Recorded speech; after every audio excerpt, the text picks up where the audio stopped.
não é legal. Mas assim, vai ver que isso não é que é meio para mim assim, essa inscrição é que a pessoa tem. Aí essa inscrição que o cara fica.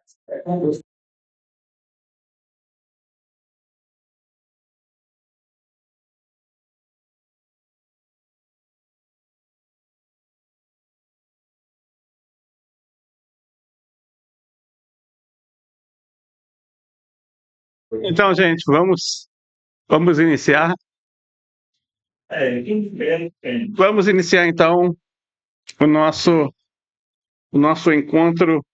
São agora 16 horas e 44 minutos, horário de Brasília. Hoje é dia 17 de maio de 2025 e hoje nós estaremos entrando em mais um mandamento. Hoje nós vamos falar sobre o mandamento de Gezel, ou seja, de não roubar, a mitzvah de Gezel, de não roubar. E esse é um dos parâmetros muito importantes. O roubo é uma coisa muito grave. Ele é tão grave, mas tão grave, que apesar de todas as transgressões que a geração do dilúvio fez, foi pelo roubo que foi decretado o Mabu, ou seja, o dilúvio contra eles. Especialmente houve um tipo de roubo que foi decretado, que foi o roubo do furto. O roubo do furto, ou seja, aquela geração ela praticava muito, um roubo muito específico, chamado de perutá. O que é isso? Eles pegavam uma medida ínfima, era assim, juntava todo mundo, ia de repente à fazenda de alguém, uma propriedade de alguém, e lá estava cheio de um pomar cheio de laranjas. Cada um combinava de pegar uma única laranja. Só que são 100 pessoas pegando uma única laranja, né? 100 pessoas pegando uma única laranja, praticamente acaba com um pomar inteiro. E era um erro, era uma transgressão coletiva, mas por um único erro individual. Na Constituição parece. É por aí. Esse nível de transgressão, uma perutá, ela é proibido pelas leis da Torá para nós, para os Beninoa. Ela é totalmente proibida. Mas, por exemplo, quando você está na Constituição brasileira, a Constituição Civil brasileira, a medida ínfima de roubo, ela não é considerada crime pela Constituição brasileira. Ela somente é um registro, né? Fica registrado, mas ninguém paga uma pena por causa disso. A medida ínfima que eu estou falando. Tão pequena, é contravenção. Eles são dois pesos, e quando pega o roubando, vai preso. Pega 10, 20, 30 anos de cadeia. Mas convive, não pega, para. Mas pela Constituição, até mesmo se for pego com muito pouco, sabe? Ele pegaria 2 anos. Só que todo crime que te leva a 2 anos, ele nunca é cumprido em cárcere privado. Ele sempre é cumprido com serviço social. Entendeu? Então a pessoa sempre acaba cumprindo liberdade mesmo. Você paga o serviço social. E rapaz, roubar o celular, tomar uma cervejinha, não pode terminar, não. É mais ou menos assim. É assim que o nosso presidente. Por aí.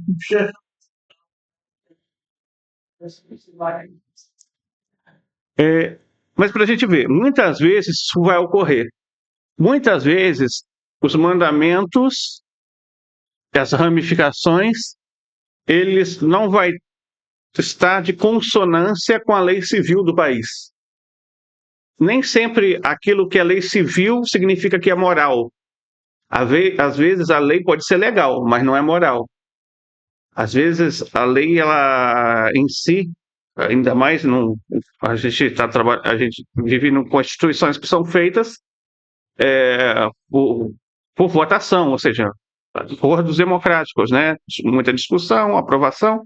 E de onde vem a fonte dessa Constituição?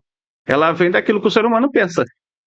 Dependendo da Constituinte, se ele é mais rígido em alguma área, a Constituição vai assumir aquela posição.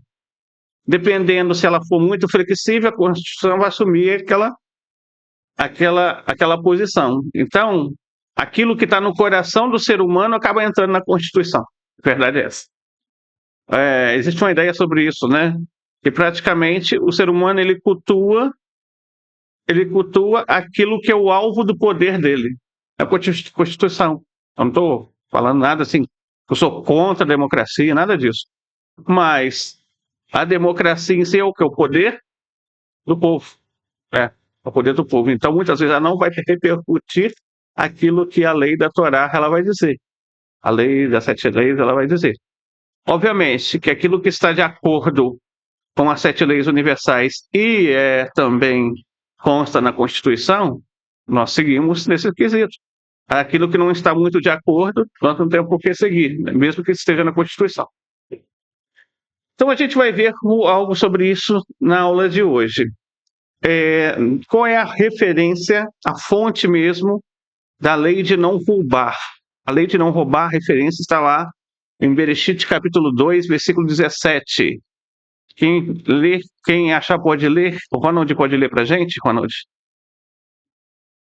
O Ronald. Mas tá bom.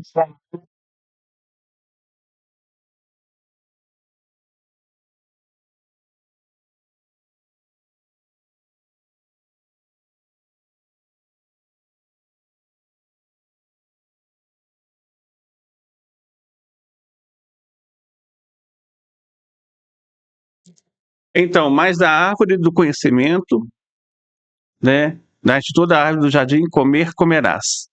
Então, aqui, praticamente, Hashem está dizendo, olha, existe uma propriedade que eu estou dando para vocês. Dessa propriedade, você pode usufruir.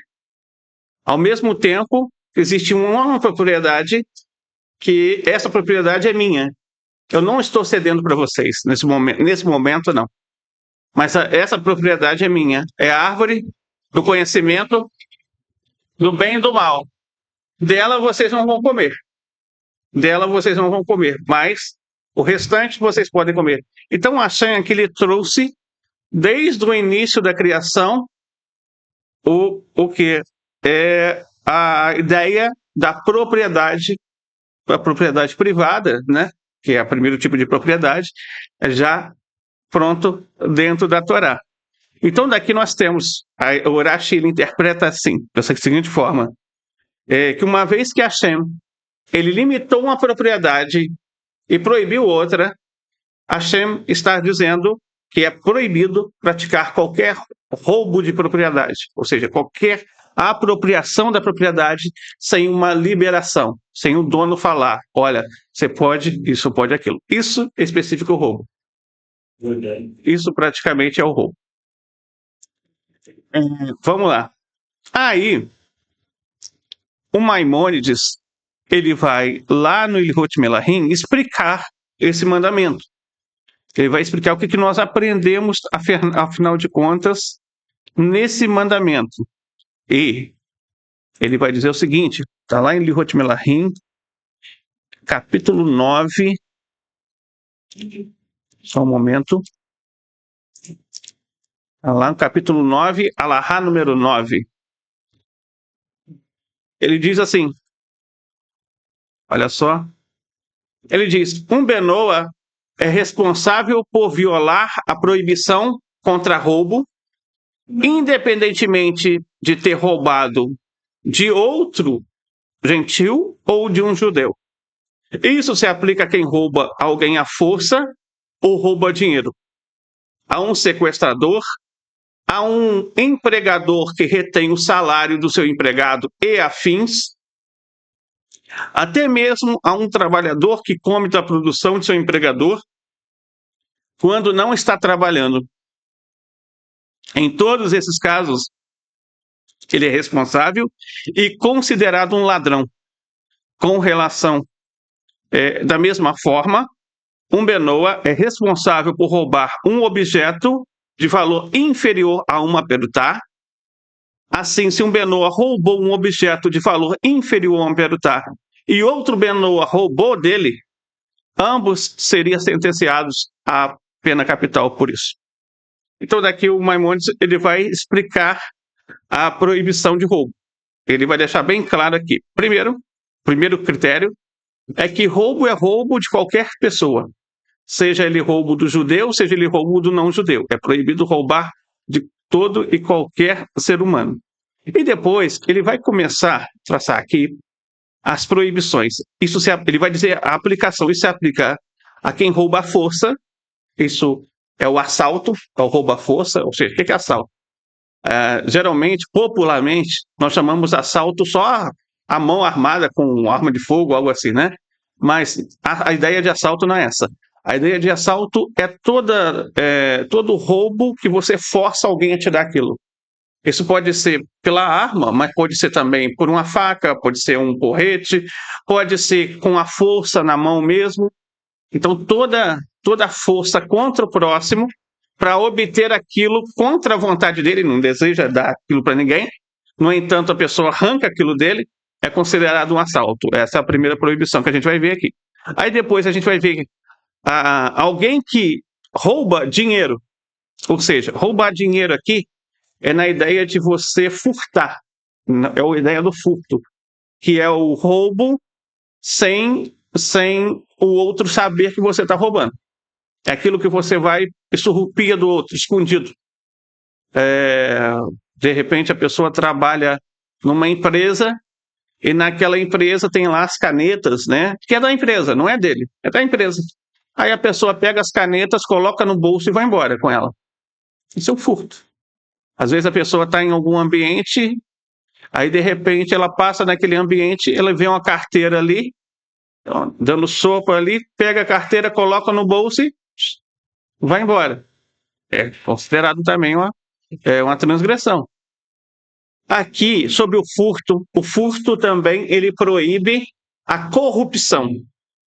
Porque a corrupção é exatamente isso.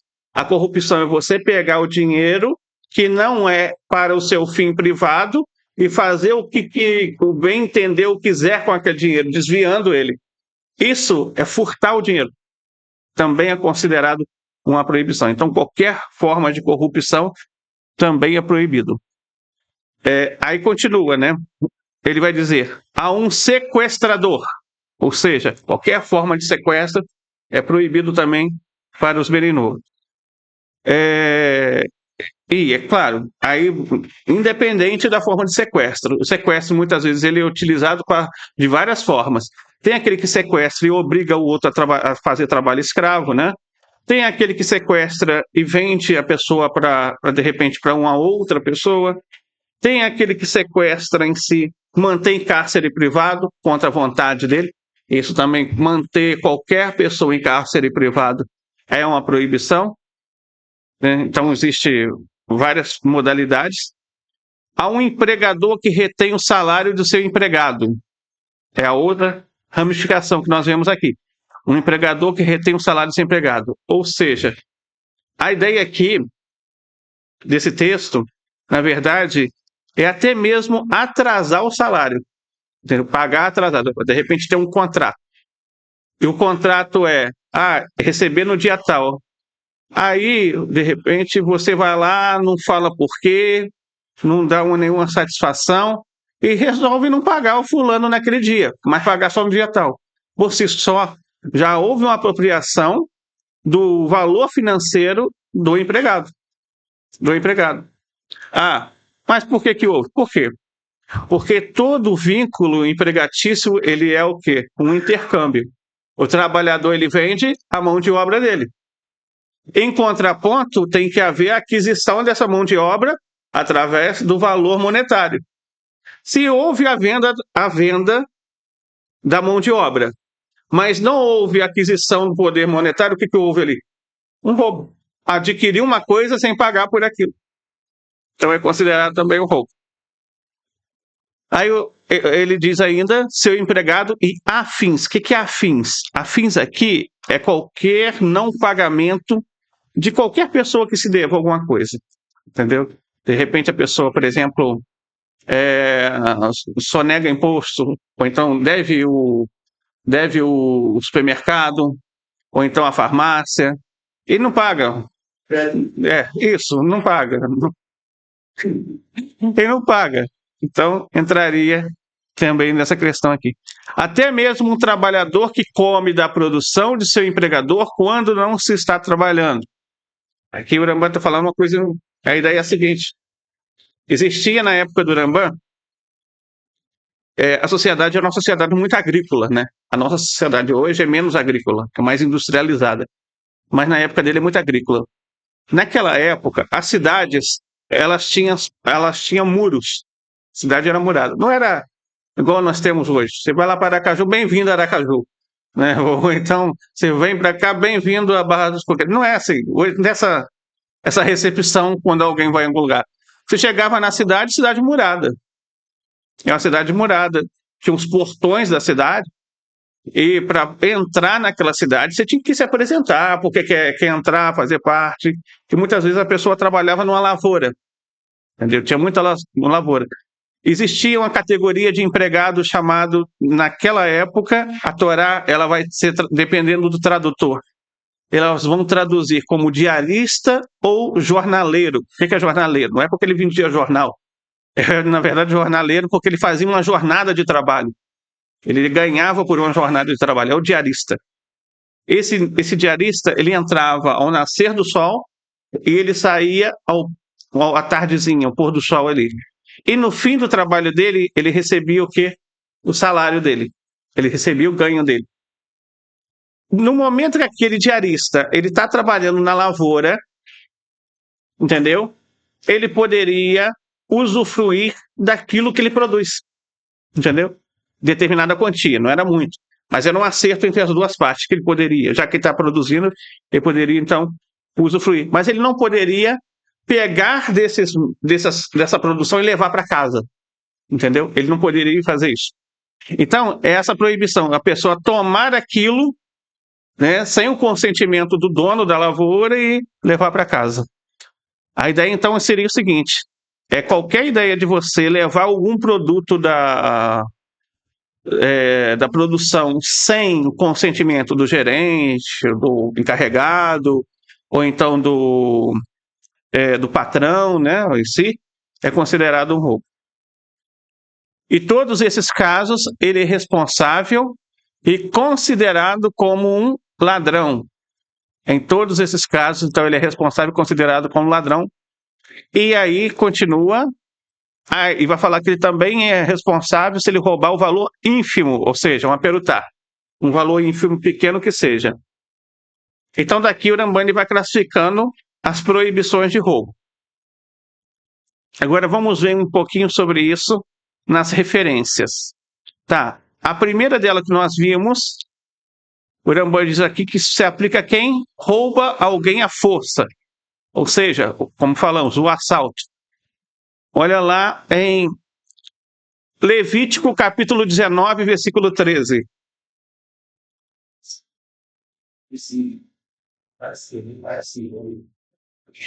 Então, tem nada. Eu gosto, nem vou bater. Não ficará aqui até amanhã. Isso. Então, daqui nós temos a proibição de oprimir o trabalhador. A proibição de oprimir, de forçar ele a dar alguma coisa. Vai ter diferentes interpretações sobre esse lado de oprimir. Só para a gente entender um pouquinho sobre esse conceito, o Sefer Hinuri, número 228, vai explicar o que significa. Aqui, não roubar, que está no texto, tomar à força, violência, com publicidade, aquilo a que não temos direito. Afirma Levítico 19, 13, não roubarás. O Tratado Bava Kama, página 79b. ele vai dizer o seguinte, e surgiu a explicação que a expressão roubo, gezelah, se refere a alguém que agarra algo da mão do seu companheiro e o tira de seu domínio contra a sua vontade por meio da força em aberto, como assunto que é declarado em 2 Samuel 23, 21, e ele roubou a lança das mãos do egípcio. Então, a ideia seria praticamente essa, a ideia de você pegar aquilo com força. Aqui, qualquer forma de assalto, de roubar, de tomar algo com força, alguém imprimindo algum tipo de agressão, ou até mesmo a, a perca da vida, né? Ou seja, tirar a vida do próximo, é considerado, então, uma transgressão. Aliás, se tira a vida do próximo, você tem 2 transgressões num ato só, porque tem o ato do roubo e ainda tem do derramamento de sangue. A pessoa assassinou, tirou a vida do outro, é considerado derramamento de sangue. Vamos ver mais um aqui. Como o Rambam disse no texto, ele disse no texto, isso se aplica também a quem rouba dinheiro, ou seja, o furto em si. Quem rouba dinheiro, furto. Levítico 19, 11.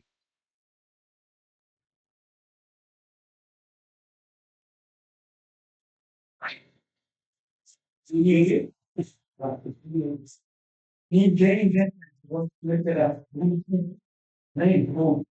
Então, todos os atos da cidade, o dinheiro vira para receber. Isso.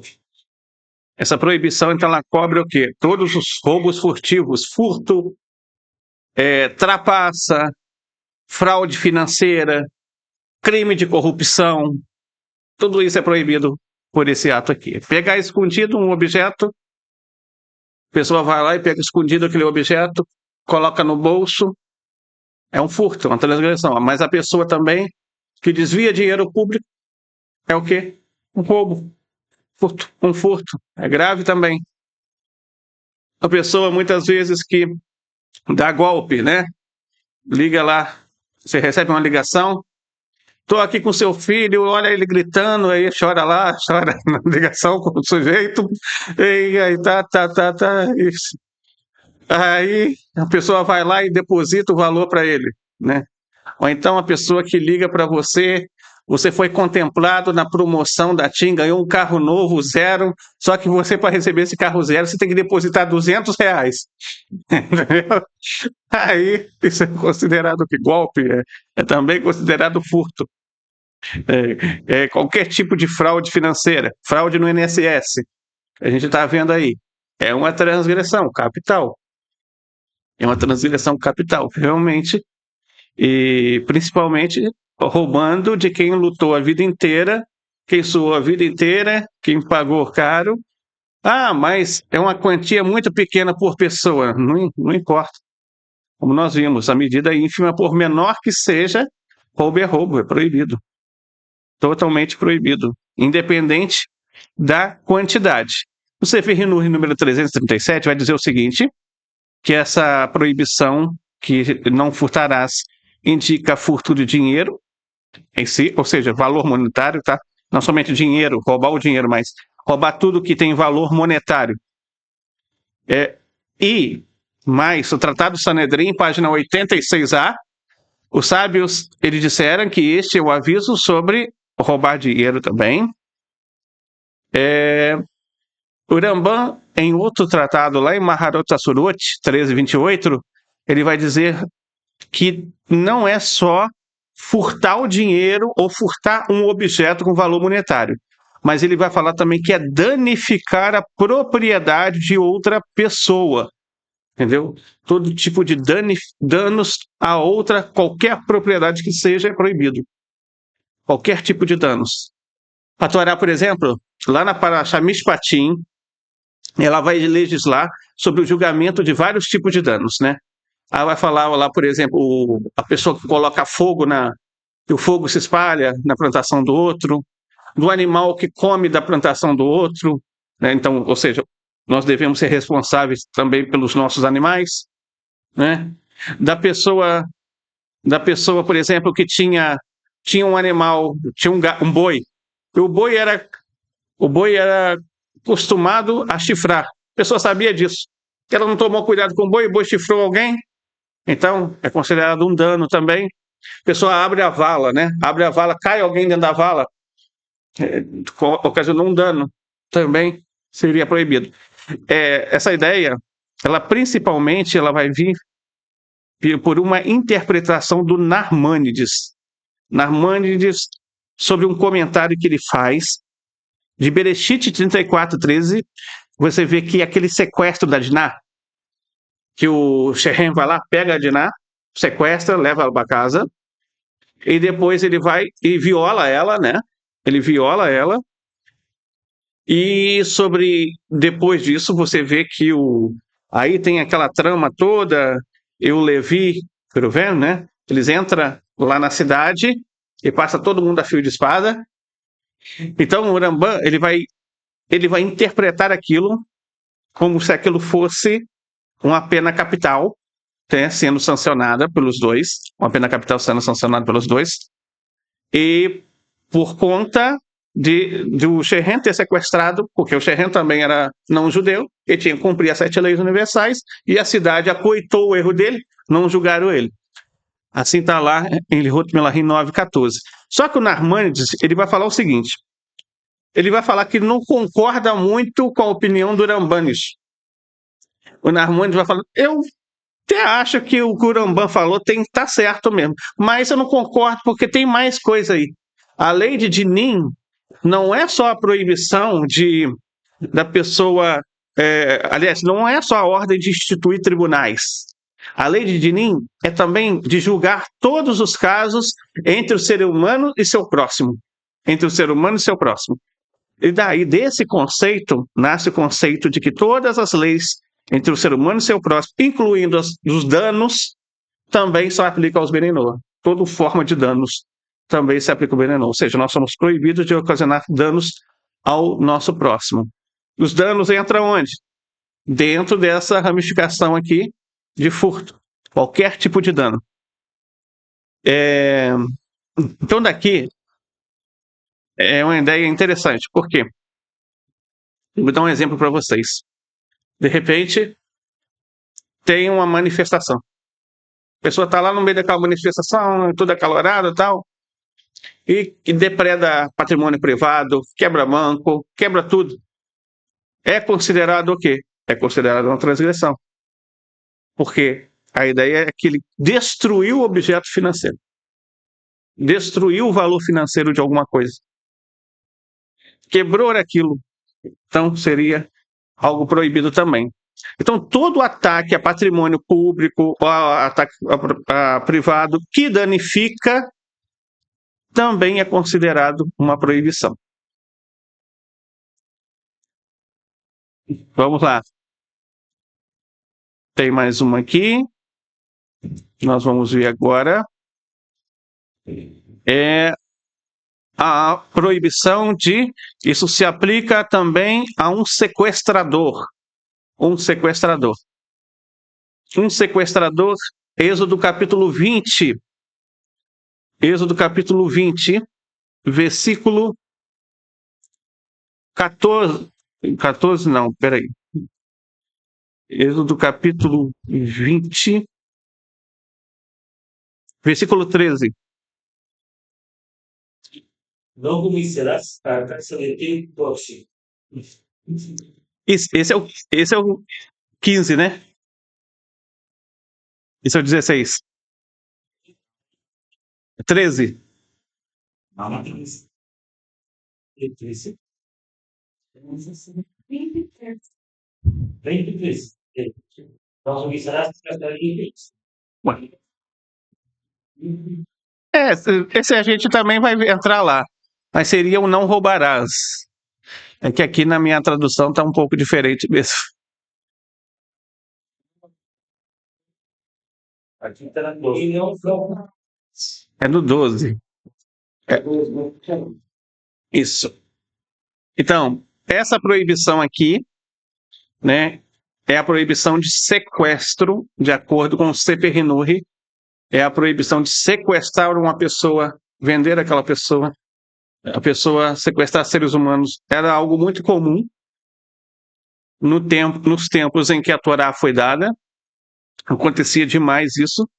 As pessoas geralmente elas pegavam alguém e vendiam, ou então elas ganhavam a guerra, e aquelas pessoas que foram capturadas eram tidas como espólios, né? E eles eram vendidos para alguém comprar. E isso em si aconteceu na Torá com o próprio Yosef, né? Vendido pelos próprios irmãos dele. Então, esse é um dos atos que a gente vê sobre esse ponto. Uma outra coisa também, esse tipo de transgressão aqui, ela se aplica não somente o sequestro propriamente dito, mas também se aplica a qualquer forma de cárcere, qualquer forma de selar, de silenciar as pessoas, de restringir aquela liberdade que a pessoa tem de escolha. Às vezes a pessoa ela não está sequestrando a outra.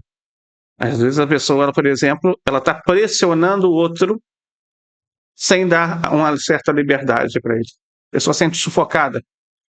Então, ela também entra dentro desse quesito aqui. Esse caso ela tá roubando, né?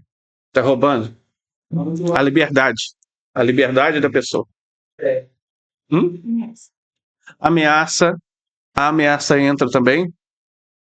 Qualquer tipo de pressão contra o outro também entraria aqui. E incrível que esse tipo de transgressão aqui, quando a gente fala de sequestro, geralmente as pessoas lembram qualquer forma de escravidão, né? Qualquer forma de escravidão. E a escravidão, ela foi algo muito, muito ruim mesmo em si. Nenhum ser humano merece ser escravo de ninguém. No entanto, uma coisa que acontecia muito na época da escravidão que muitas pessoas não falam, nem os professores de história geralmente abordam muito sobre isso na escola. Mas quando a indústria em si escravagista comprava o outro ser humano, eram os próprios semelhantes daquele povo que vendia ele. Entendeu? Que vendia ele propositalmente, para a gente entender como que isso é algo terrível. Então a Torá ela vai entrar com esse tipo de proibição aqui. A proibição de sequestrar. A proibição de sequestrar. Continua. Um empregador que retém o salário de seu empregado. Então, um empregador que retém o salário de seu empregado e afins. Aqui. Vamos ver isso.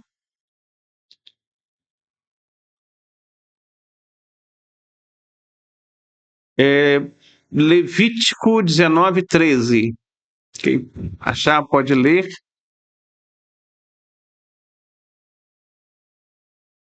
Não aprenderás pelo nem roubará o salário diário que é para ti. Não ficará contigo até a merece. Isso aí. Então, como eu expliquei lá no começo para vocês, o tipo de sociedade que existia era uma sociedade que tinha o trabalho do diarista muito presente. E o diarista, pelo próprio nome, né, ele ganha no fim do seu dia. Ele recebia ali. Então, o acordo social que existia entre o patrão e o funcionário, bem, ele nem pode se chamar muito de patrão aqueles que empregavam o diarista na época, por quê? Porque o diarista era dono da mão de obra dele. Como ele trabalhava um dia só, né, ou podia ser contratado por mais dias, mas, no entanto, ele tinha a liberdade de hoje trabalhar por fulano, amanhã por ciclano. Porque ele vendia a mão de obra dele para quem ele quisesse. Então, ele era dono ele podia articular isso melhor, né? Hoje em dia, você tem um modelo diferente, que é o modelo do empregado mensal. tem aqueles que são quinzenais, tem aqueles que são semanais, tem o diarista, ainda tem o diarista também. E o que vai determinar o prazo de alguém ser pago ou de alguém pagar alguém? Vai ser o acordo que você tem contratual com ele. É mensal? Tá. Mas quando que vence do mês? É aquele dia. Então, é aquele dia que vai ser pago o salário dele. Ah, é quinzenal? Tá, mas que dia? É aquele dia. Então, aquele dia. Aconteceu um imprevisto. Sei lá, aconteceu um imprevisto, não sei, ocorreu um problema e não conseguiu pagar. O que que faz? Entra em acordo, entra em contato com a pessoa, fala, olha, não vou poder te pagar hoje, mas vou pagar sem falta no dia tal, no outro dia.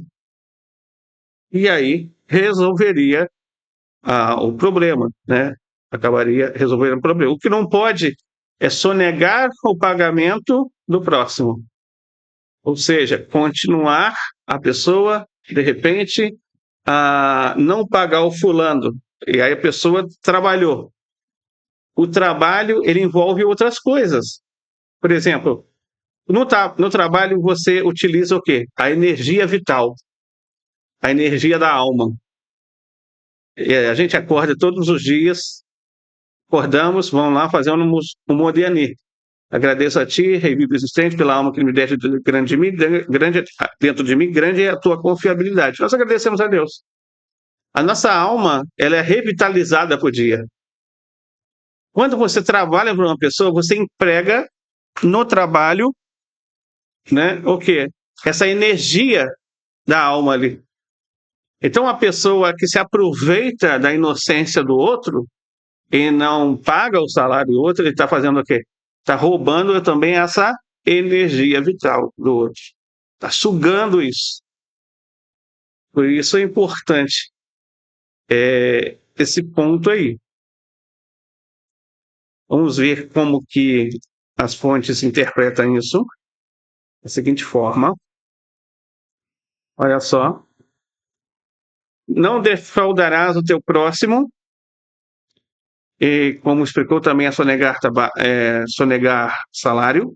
Sefer Hinur 530 vai dizer, para que não atrasemos o salário de um trabalhador assalariado, como está dito, você não deve entregar o salário de um trabalhador assalariado com você até pela manhã. Você não deve ficar com ele com você até pela manhã. E o sábio de bendita memória dissera que este versículo se refere a um trabalhador diarista, de acordo com o Tratado Bava Metzia, página 110b. A Torá estendeu o tempo de seu pagamento por toda a noite, como está declarado, até de manhã. E nós aprendemos sobre um trabalhador noturno de outro lugar, que o tempo de seu pagamento é o dia inteiro, como está escrito em Deuteronômio 24:15. No dia dele você dará o seu salário, e o sol não se porá sobre ele. E os sábios de bendita memória disseram, Tratado Bava Metzia, página 110b, que este versículo se refere a um trabalhador noturno, e a linguagem na Mishnah é um trabalhador assalariado diurno cobra a noite inteira e um trabalhador assalariado noturno coleta o dia todo.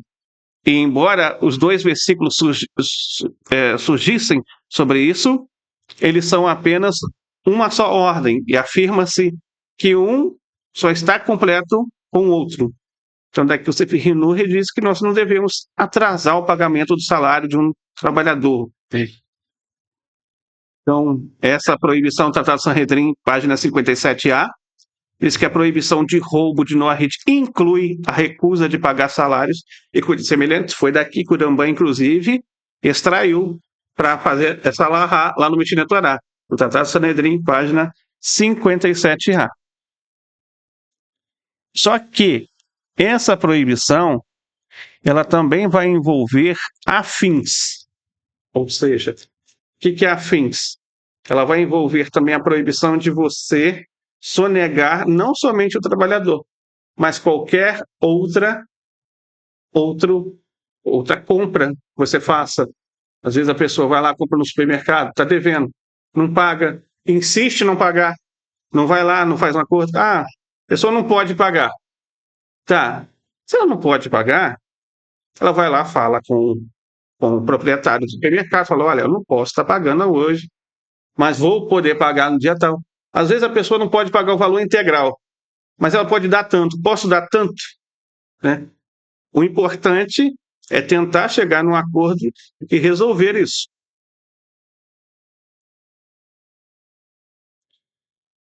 E vamos ver mais uma aqui. E sobre isso também, né, que eu acabei de falar aqui, de não deixar de pagar os afins, ou seja, os outros, está lá em Levítico 19:11. Quem achou pode ler.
Então, existia uma ordem, que essa ordem era o seguinte, que o funcionário poderia deixar, o produtor, né, poderia deixar uma certa cota para esse funcionário participar dessa produção.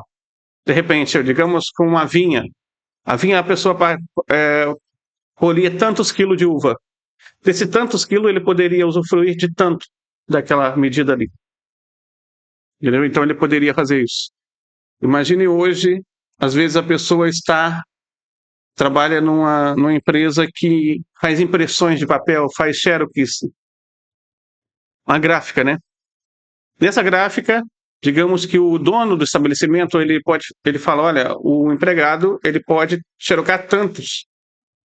Só que, à medida que ele passe dessa medida, ou seja, quando ele ultrapassa essa medida de porcentagem, ele estaria o quê? Descumprindo essa ordem aqui.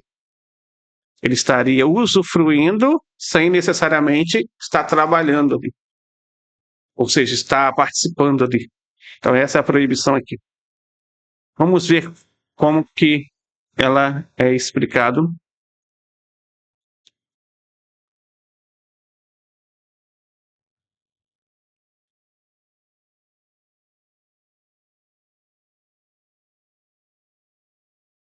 Deuteronômio 23:25.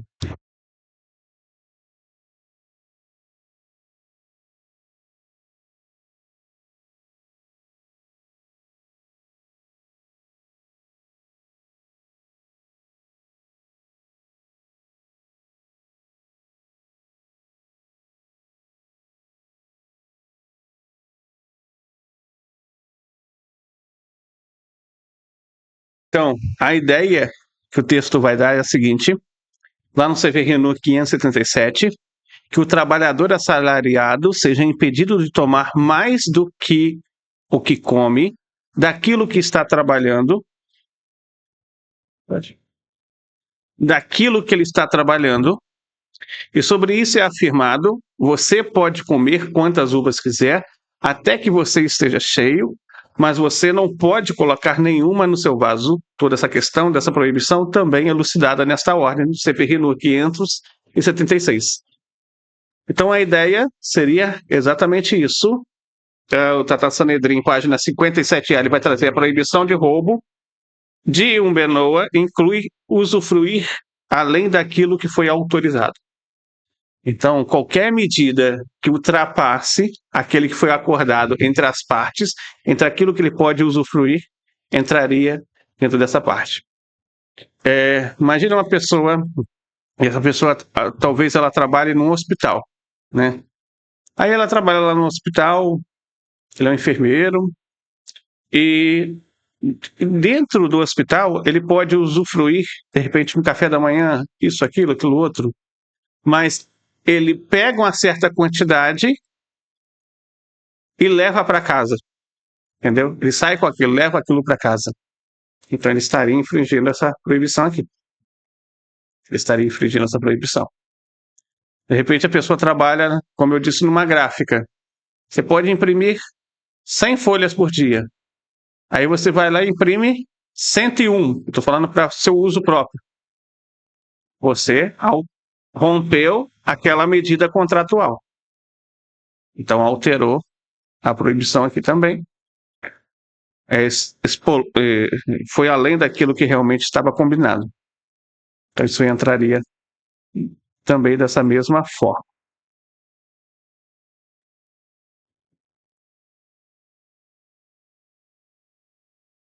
Vamos lá. Então, todas as outras proibições, gente, a esse respeito, por exemplo, existe uma proibição na Torá de usurpar. O que é a proibição de usurpar? Você alterar medidas de divisão. Você, de repente, você tem uma propriedade e a sua propriedade, ela tem uma cerca.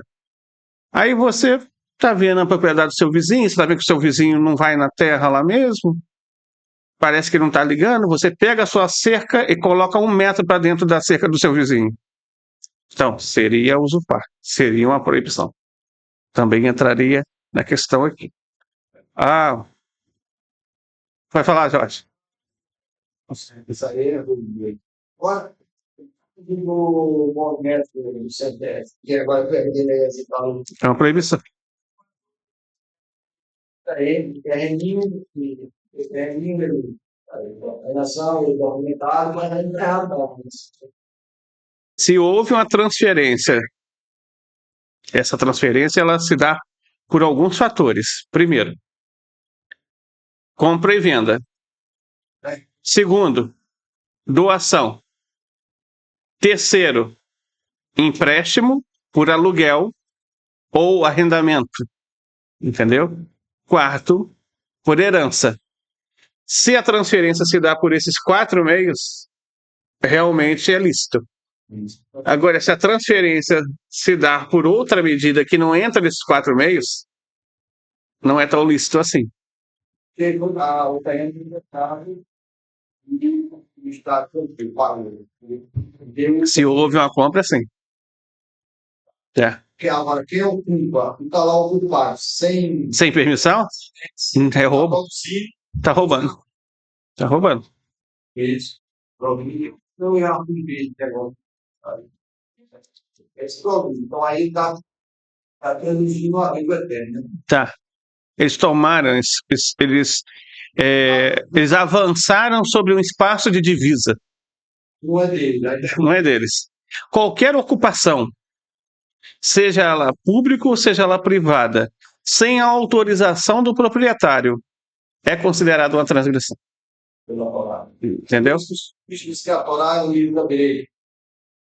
Vai chegar um seguiria. Mas não é, deixa eu explicar isso para o próximo família. Assim. Aí ele não vai entender isso, não, porque isso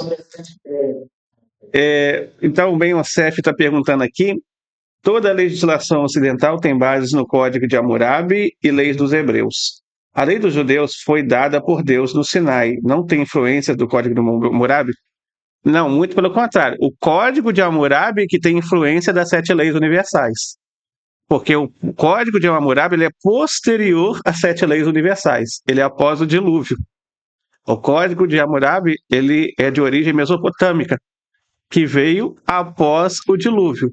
Logo, como eles tiveram contato, conexão com todas as leis universais anteriormente, acabaram preservando só algumas foram preservadas, enquanto outras não foram levadas em consideração.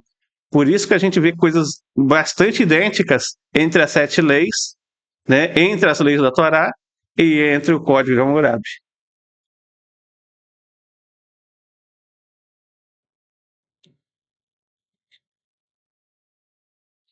É, vamos continuar. Obviamente que, como eu disse para vocês, qualquer propriedade deve ser respeitada, né? Isso também, ela entra entre dois versículos principais. Só que parece um com o outro, só que os legisladores eles vão interpretar diferente um do outro, vão falar que não é o mesmo proibição, são proibições diferentes. Vamos lá. Êxodo, capítulo 20, versículo 14.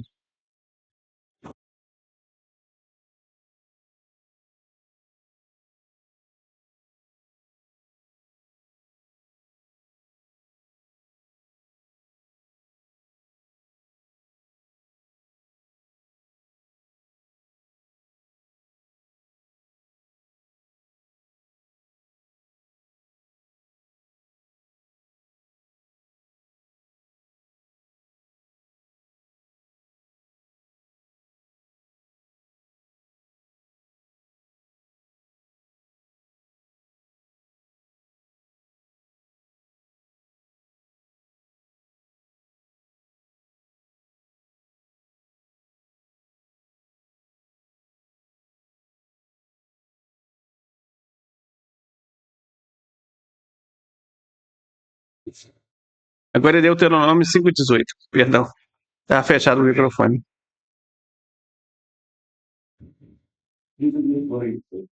Não habitará. Continua. Não furtarás, não dirás falso testemunho ao teu próximo, não cobiçarás a mulher do teu próximo, não visitará a casa do teu próximo, nem a sua terra, nem o seu servo, nem a sua serva, nem o seu boi, nem o seu dinheiro, nem coisa alguma do teu próximo. Isso. Então nós vemos duas proibições aí. Cobiçar é uma, e a outra proibição que nós vemos é a de desejar, é praticamente a inveja. É tanto a cobiça quanto a inveja são proibidos. Qual é a diferença entre as duas partes? Isso não é uma coisa muito fácil de identificar. Primeira coisa, a cobiça é você, por exemplo, tentar adquirir bens de quem não deseja vender, mesmo por meios legais, como pressão verbal, ou oferecer certas somas exorbitantes de dinheiro, né?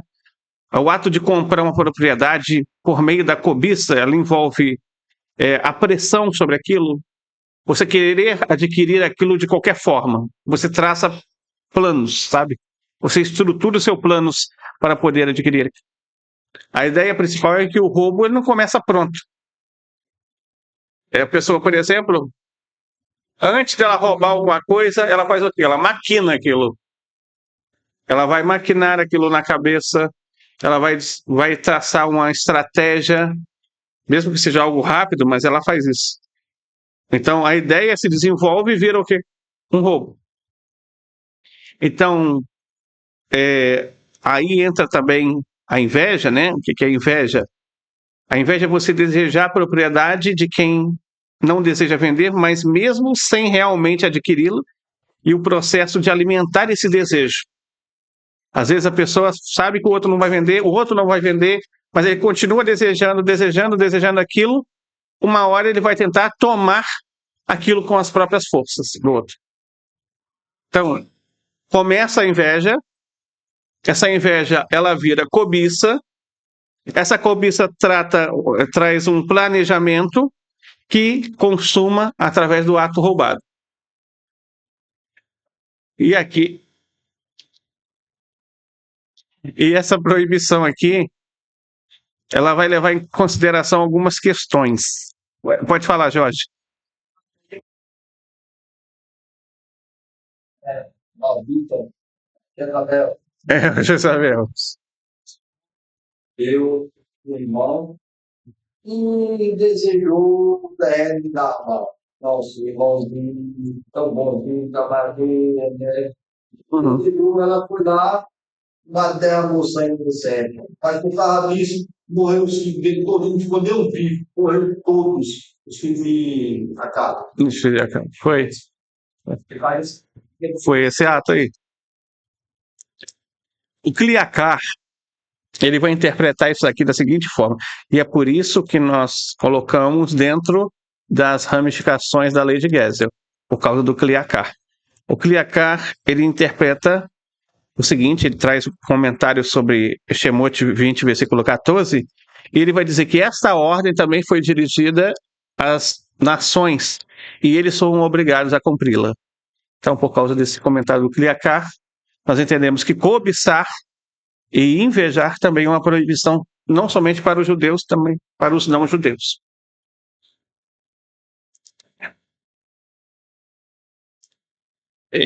Vamos continuar, né? Logicamente que esse ato da proibição de Gesel, de roubo, como dissemos, é proibido todo tipo de furto, né? Então, deve haver honestidade nos negócios. Todo negócio que é feito deve ter o quê? Bastante transparência. Ele não deve ser feito de qualquer maneira, de qualquer forma. Ele deve sempre levar em consideração todo o processo, as medidas, por exemplo, o objeto que você está vendendo, qual é o peso que você está vendendo, a descrição daquele objeto que está sendo vendido. A partir do momento que a pessoa oculta algum dado nessa venda, na compra e na venda, e o outro leva uma desvantagem, houve então um roubo aí. Houve também um roubo. Vamos ver Levítico 19, 35. Sr. Jorge, pode ler para a gente? Levítico.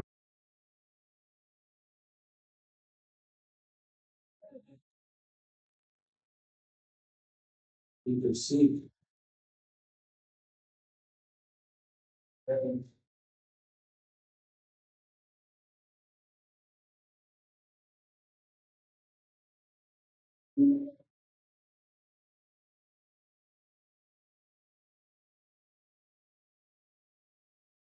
E não permitireis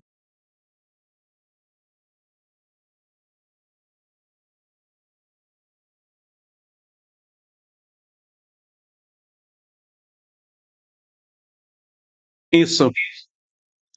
Sefer Hinuri vai interpretar da seguinte forma, está lá no Sefer Hinuri, número 258, não ultrapassar medidas líquidas e secas e balanças, inclusas as medidas, também a medição de terras, qualquer coisa que seja medida por pessoas, como roupas e o que é semelhante a elas, como é declarado em Levítico 19:35.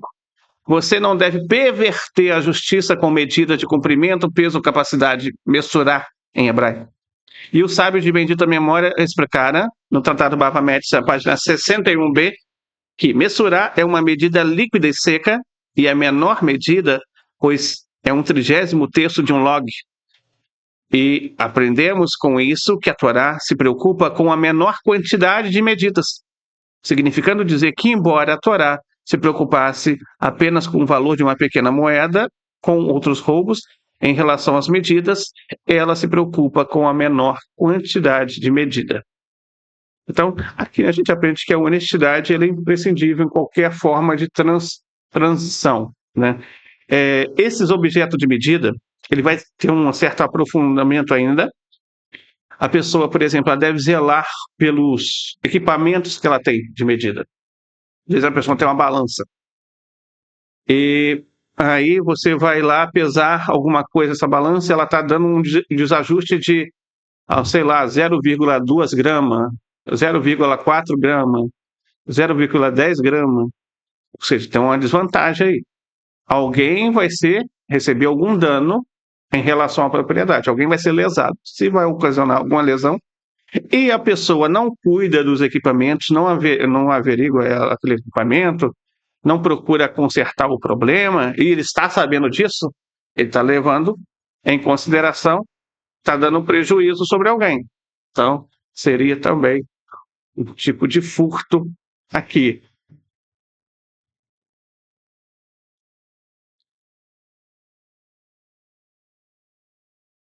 Me lembrei. Pode falar, Marcos. História que eu expliquei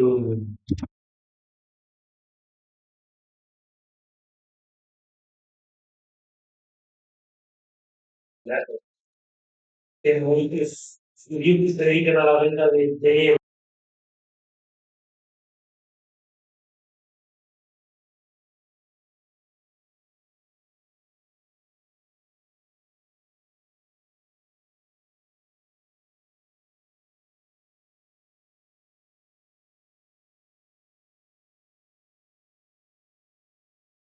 Verdade. Como nós dizemos, é melhor, né, a gente dar mais um pouquinho do que perder, realmente. E ainda existe a questão, como nós falamos para os vendedores, existe a quantia ínfima, ou seja, uma perutá. O Benoit ele pode ser responsabilizado por uma pequena quantia também. E essa foi a medida, inclusive, que decretou o Mabu, de acordo com o Midrash. O Midrash deixa bem claro que o Mabu veio especialmente pelo furto. Alguns outros, né? Mas pelo furto. Vamos ver um pouquinho sobre isso, um pouquinho sobre o dilúvio. Vamos ver um pouquinho sobre o dilúvio. A primeira coisa que vamos ver está lá em Gênesis capítulo 6, versículo 11. Que achou pode ler.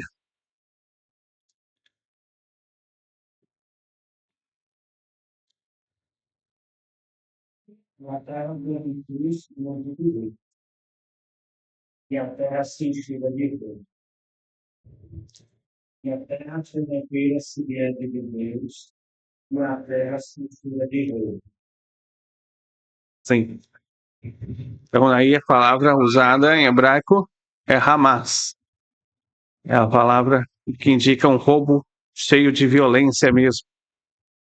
Talmud Babilônia, Tratado Sanedrim, página 57a, ele vai dizer que nós somos advertidos contra qualquer tipo de roubo, incluindo esse roubo bem pesado mesmo.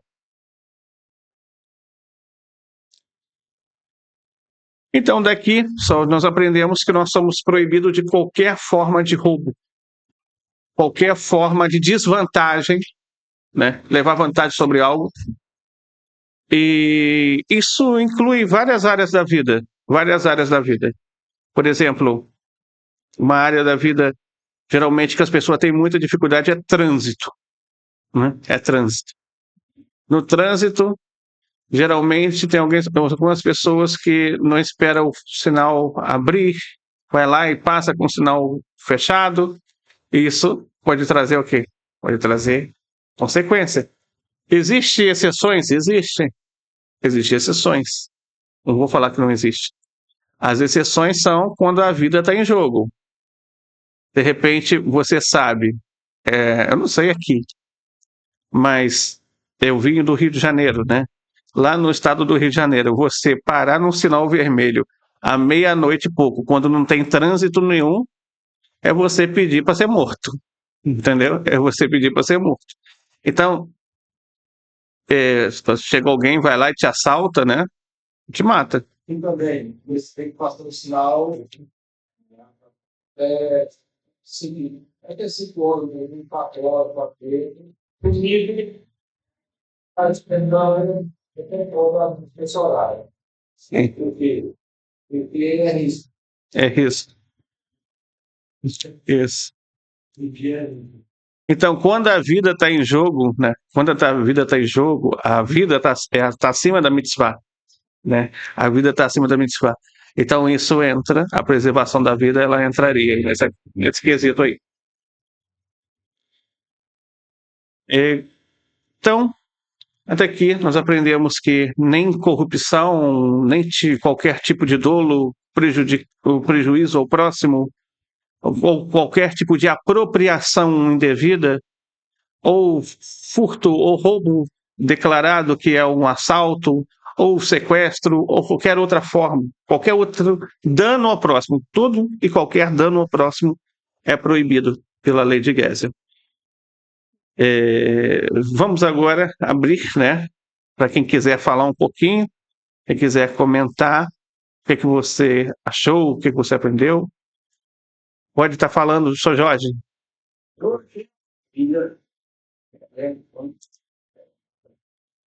O Eterno é bom para a gente, né? Porque a maravilha está se tornando aqui.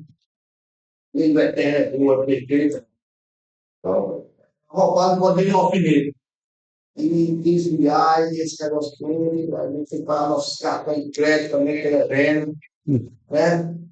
Então, o Eterno nos está orientando. Mas vai ter bom demais. Baruch Hashem. Marcos. Pergunta aí.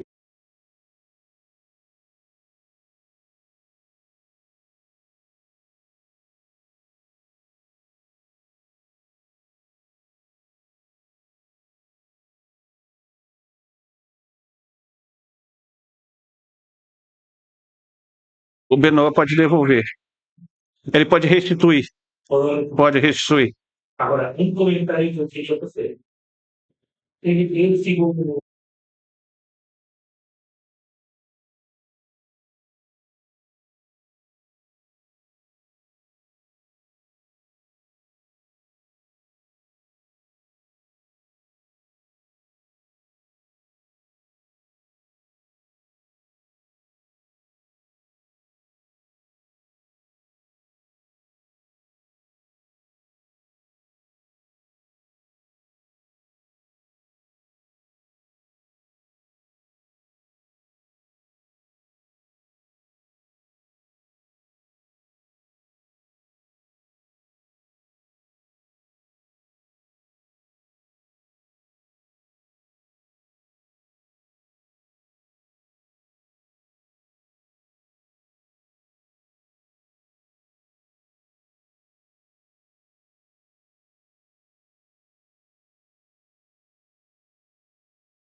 Sim, realmente.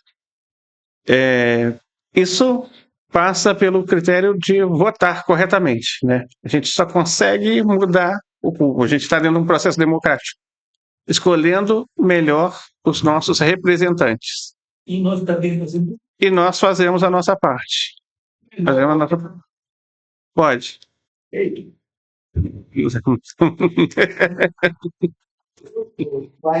Vai, eu vou, né? Porque isso é ser ninguém, ser candidato. Eu faço eleger. Se o Eterno quiser, não vai ser grande. Que ele fala que a mais falar ainda.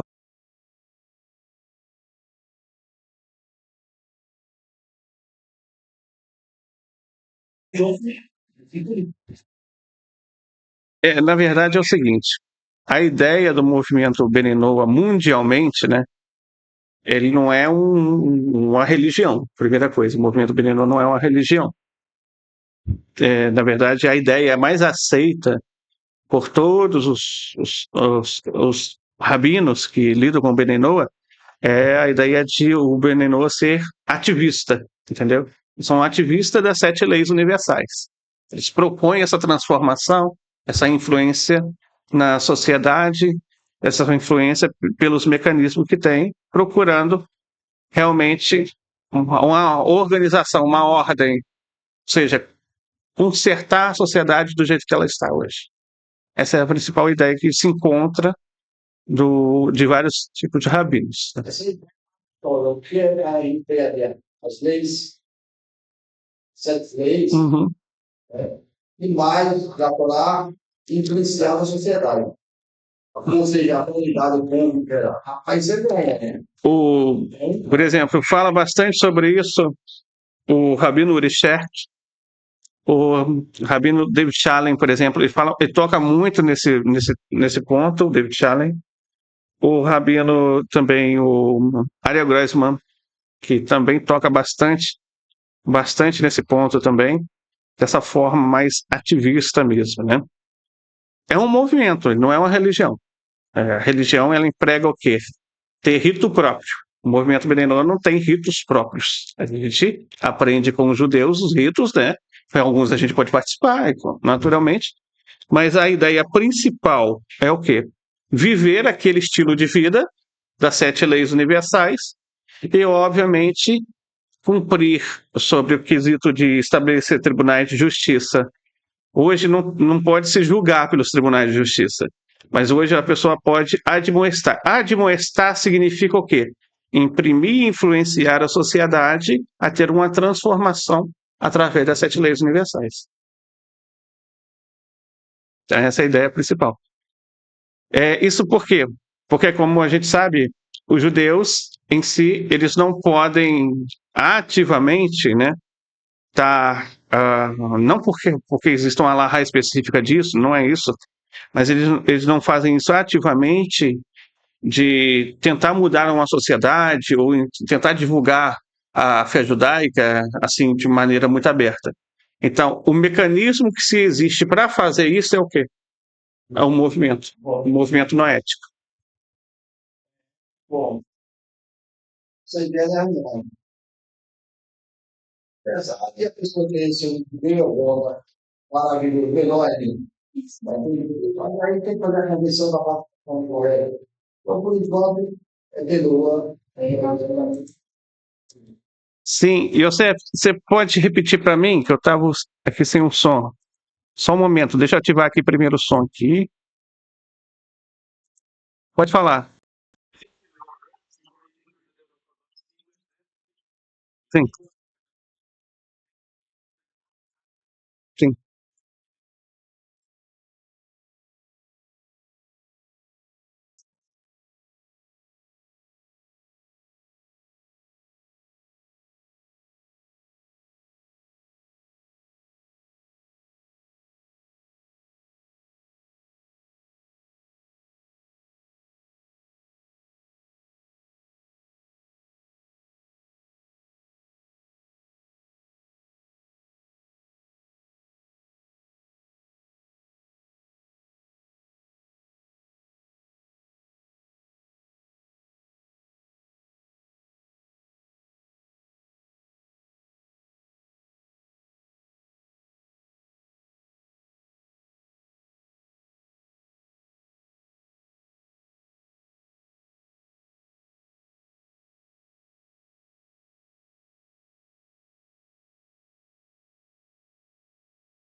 Não pode, não existe uma proibição sobre isso, e pode servir também o exército.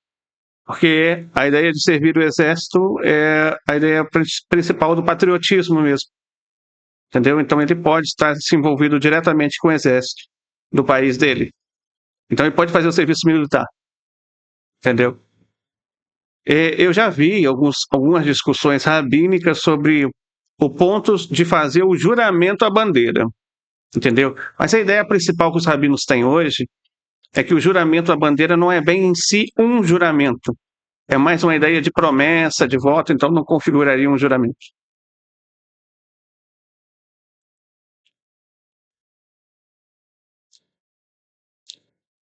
Ok?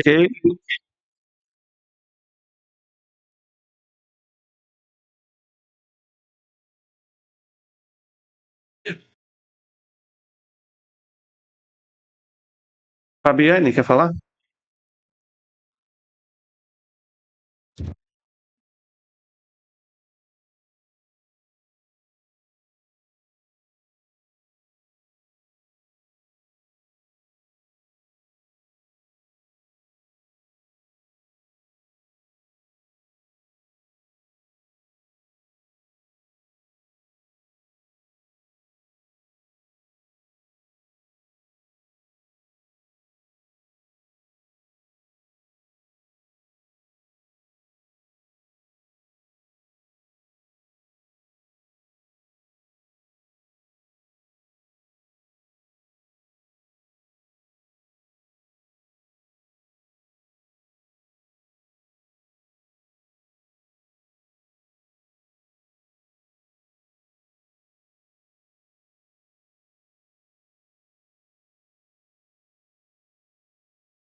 Sim, muito bom. Mais alguém?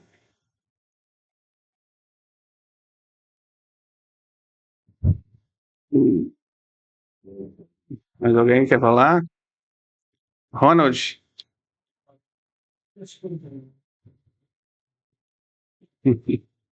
Explica para a questão do trabalho. Hum, Registrar ele. sim, muito bom. A gente veio do Adventismo, Uhum. então o Adventismo tem aquela ideia de que o sábado foi dado para toda a humanidade. Sim. É o seguinte, tem uma proibição, uma interpretação, na verdade, lá no Tratado de Sanhedrin, ele vai interpretar um mandamento que Noa, ele recebeu o seguinte mandamento, não cessar, né? Que o tempo não cessaria, literalmente seria isso, não cessaria primavera, verão, outono, inverno, frio, calor.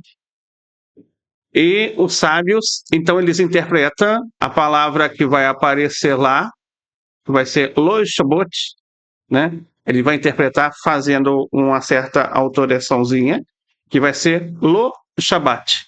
Lo Shabbat, ou seja, não cessar. Então, propriamente, o Benoa, ele recebeu uma ordem lá de não cessar. Uma ordem lá de não cessar. Só que aí as pessoas vão falar, mas o judeu também recebeu, porque ali só tinha judeu e não estava todo mundo junto, né? Era tudo descendente de Noé.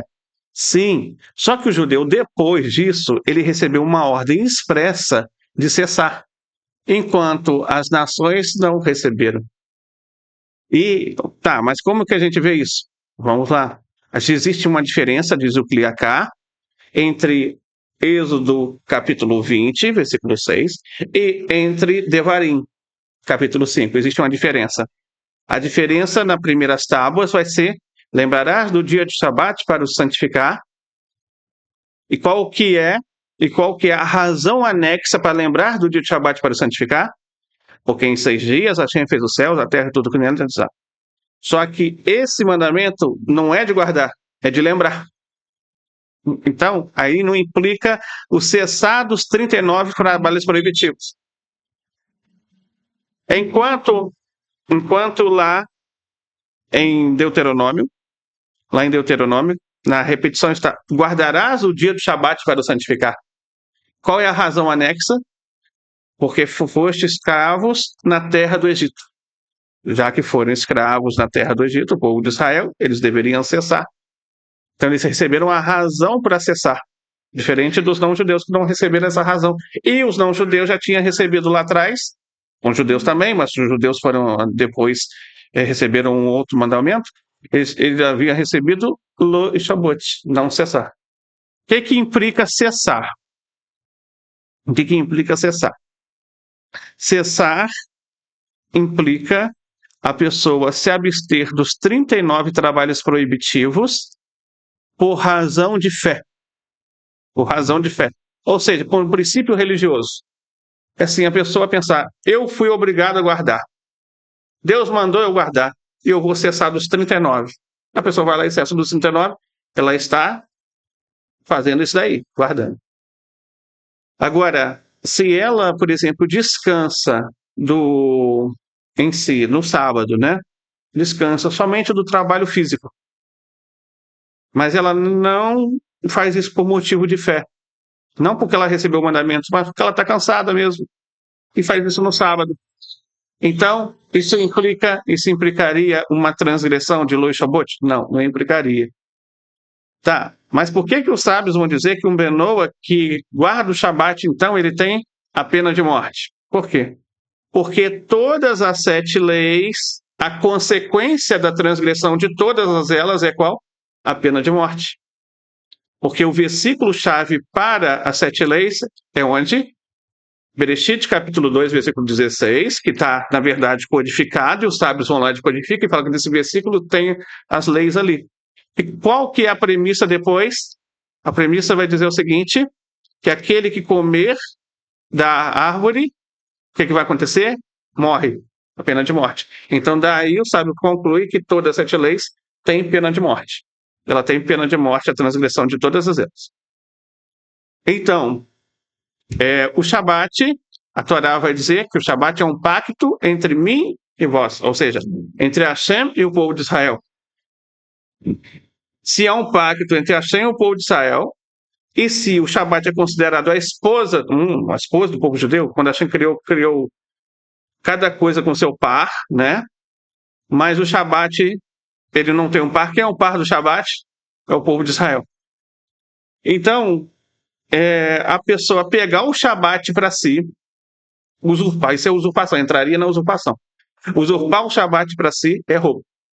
E traria a pena capital por conta disso. Então, por isso que diz que quem guarda o Shabat teria a pena capital. O que é guardar o Shabat? Cessar dos 39 trabalhos proibitivos por motivo de fé. Digamos o seguinte, digamos que um Benoa, ele descanse no Shabat. Ele descanse, mas ele não cessa. Mas ele descanse e digamos que ele vai lá e acende e apaga a luz. Ele já quebrou o Shabat. Então ele não estaria fazendo guardar completo igual o povo de Israel. Digamos que ele manuseia o celular, tecnologia como nós estamos fazendo aqui. Ele quebraria o Shabat. Digamos que ele ligou o carro dele, quebraria o Shabat. Entendeu? Então, não configuraria numa transgressão. Aí uma coisa aqui.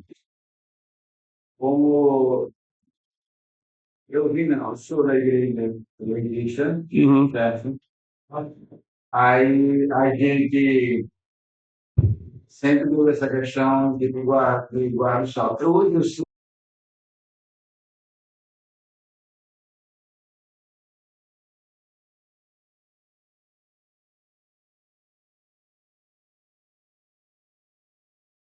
Não, porque você não está fazendo isso por motivo religioso. Não, no início, mas não, quando a gente entra, o motivo é religioso. Tem que ficar lá, né? Lembra de dia de sábado e tal, porque também não tem explicação como nós temos agora. Então eu parei porque, por causa de eu trabalhava na semana, então disseram que eu aprendi a questão do sábado, eu decidi ou não trabalhar ou sair daqui, mas eu preferi sair mais da oficina e deixar lá. Até hoje, onde já tem mais de 30 anos, eu não trabalho, de forma nenhuma.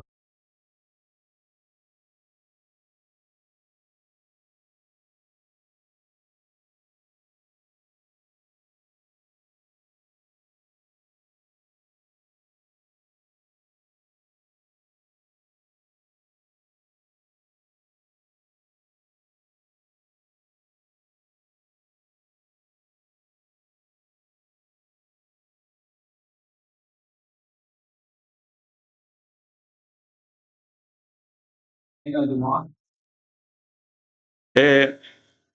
O Senhor guardou dessa forma lá no passado.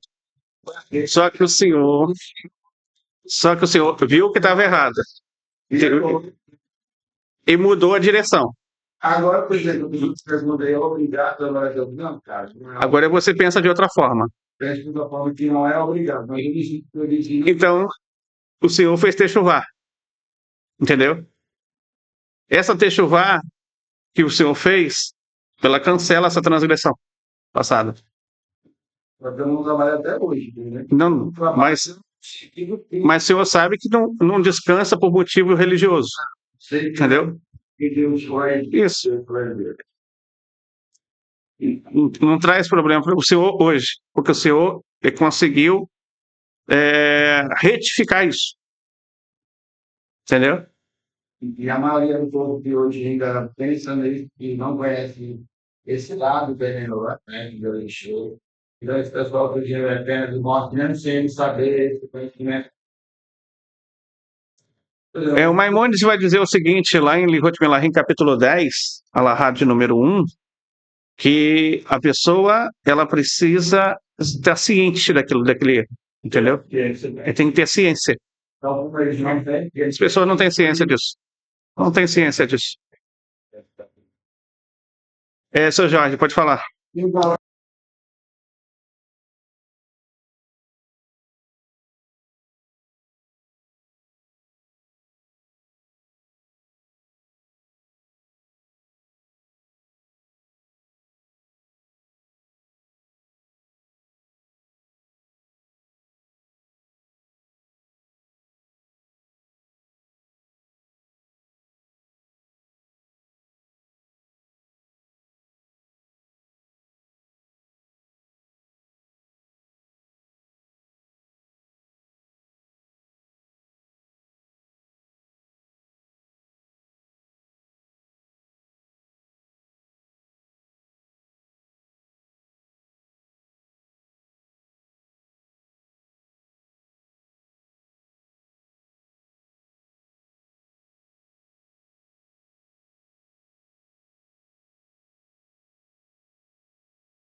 É isso. Na verdade, as pessoas acham que guardam, mas não guardam. Achar é uma coisa, fazer é outra. Agora, vamos continuar. Uma outra coisa, né, que se tem é a proibição da mezuzá, tefilim. Na verdade, a mezuzá tem discussão, Ronald. Tem rabinos que falam que pode, tem rabinos que falam que não pode, entendeu? Mas tefilim, sim, é proibição. Proibição também de Sefer Torá, de rolo de Torá. Também tem essa proibição. Por quê? Por que existem, na verdade, essas proibições? Essas proibições ocorrem porque o povo de Israel, no Monte Sinai, numa linguagem poética, mas essa é a verdade, é que eles se casaram com Hashem. Eles se casaram. Quando se casa, quando um judeu se casa, por exemplo, ele faz alguns atos. Entre esses atos, ele coloca um anel de casamento no dedo da esposa e separa essa esposa para ele. E separa ela. Esse ato, então, é chamado de Kiddushim, ou seja, de santificar. É santificar. Por isso que o povo de Israel é chamado, e vós sereis para mim uma nação santa. E vós sereis para mim um reino de sacerdote, uma nação santa. Eles foram separados para Hashem. Uma outra coisa que o esposo ele faz, ele dá o dote. Ele dá o dote para a esposa. Qual foi o dote que Hashem deu para a esposa, para o povo de Israel? A abundância em mandamentos, igual o Piquet Avot vai lá dizer, né? E Israel recebeu abundância em mandamentos.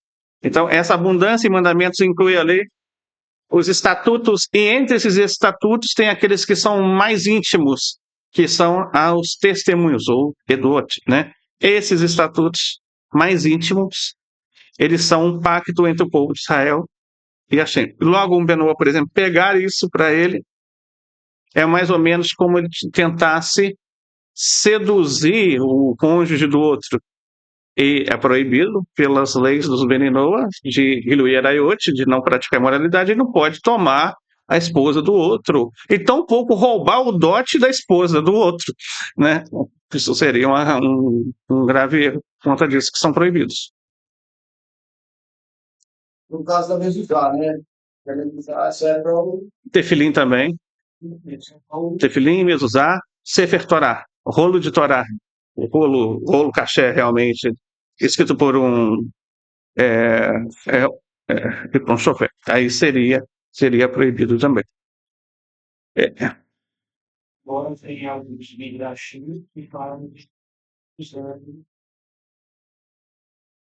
mas são midrash, não é alahá. Isso. Mas tem registro de filhos funcionando.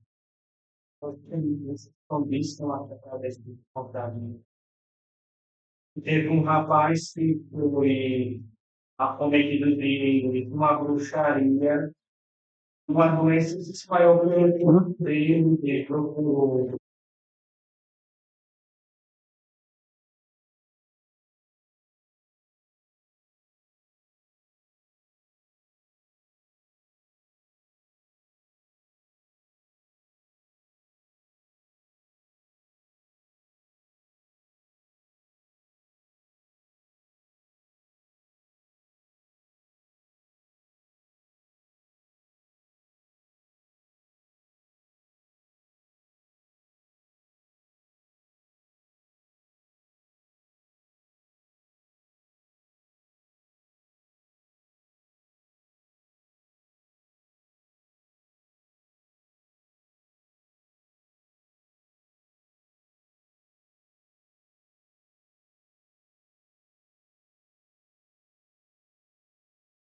Só que aí, esse Midrash está falando da exceção da regra, né? Essa não é a regra, é a exceção. É a exceção, a gente não pode tomar como uma garantia. Agora, tem pessoas que têm um posicionamento bem diferente sobre essas questões, que vão usar essas exceções para comprovar como regra, vai ter, sempre vai ter. Sempre vai ter. Só que a gente se mantém ali no perímetro de segurança. O que a Laha fala? É o seguro. Para a gente ficar em segurança, então, é melhor fazer aquilo que fechando o ano, para não voltar.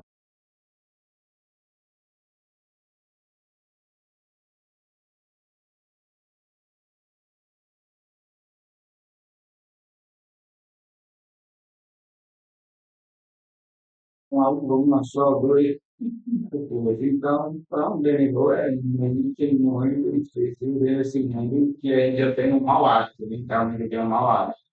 Você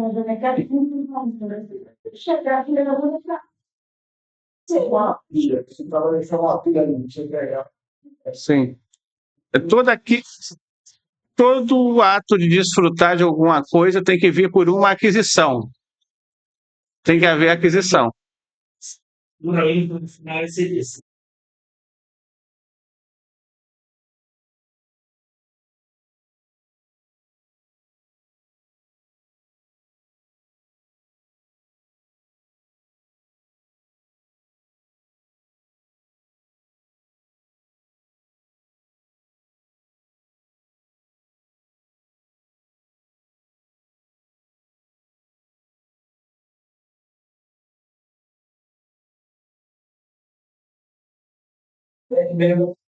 É isso, a gente vai caminhando, colocando em prática uma coisa ali, uma coisa aqui, vai aprendendo, vai estudando, vai aplicando e vai se aprimorando.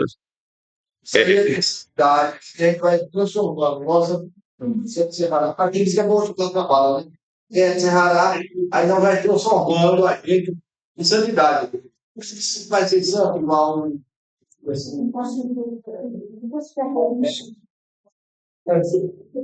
Mas é ter essa santidade, vai ter um pouco de santidade para poder entender as leis do eterno. Sim. Aí, então, só eles estão fazendo isso, porque as leis estão quando ele lembrar mesmo, não cobiçar, e depois Deuteronômio diz não desejar, é porque a cobiça leva ao desejo, que ele já dá essa proibição aí, nada a ver. Na verdade, a ordem está invertida. Na verdade, o desejo, ele leva à cobiça. Fala na regra que é ele o primeiro que Deuteronômio, né? Uhum. Para isso eu estou falando nesse dia, pegar não cobiçar e outra não desejar. A Torá não foi escrita em ordem cronológica. Tem escritos que está em Deuteronômio, ele foi dado antes de ter antes de ter dado antes.